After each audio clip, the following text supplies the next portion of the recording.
সুরেশের একদিকে গায়ের জোর ছিল যেমন অসাধারণ, অন্যদিকে অন্তরটা ছিল তেমনই কোমল, তেমনই স্নেহশীল। পরিচিত অপরিচিত কাহারও কোনো দুঃখ কষ্টের কথা শুনলে তাহার কান্না আসিত। সে ছেলেবেলায় কখনো একটা মশা মাছি পর্যন্ত মারিতে পারিত না। জৈন মারোয়ারিদের দেখা দেখি কত দিন সে পকেট ভরিয়া সুজি এবং চিনি লইয়া স্কুল কামাই করিয়া গাছতলায় গাছতলায় ঘুরিয়া পিপিলিকা ভোজন করাইয়াছে। জীবনে কতবার যে মাছ মাংস ছাড়িয়াছে এবং ধরিয়াছে তাহার সংখ্যা নাই। যাহাকে ভালোবাসিত তাহার জন্য কি করিয়া যে কি করবে তাহা ভাবিয়া পাইত না।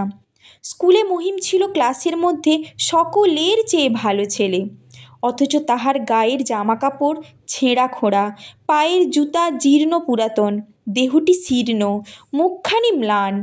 এইসব দেখিয়াই সে তাহার প্রতি প্রথম আকৃষ্ট হইয়াছিল এবং অত্যল্পকালের মধ্যেই উভয়েরই আকর্ষণ বন্যার জলের মতো এমনই বাড়িয়া ওঠে যে সমস্ত বিদ্যালয়ের ছেলেদের তাহা একটা আলোচনার বিষয় হইয়া পড়ে।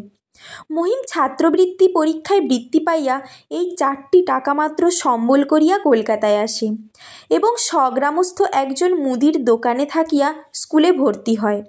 এই সময় হইতেই সুরেশ অনেক প্রকারে বন্ধুকে নিজের বাটিতে আনিয়া রাখিবার চেষ্টা করে, কিছুতেই তাহাকে রাজি করাইতে পারে নাই। এইখানে থাকিয়াই মহিম কোনোদিন আধপেটা খাইয়া কোনোদিন উপবাস করিয়া এন্ট্রান্স পাস করে।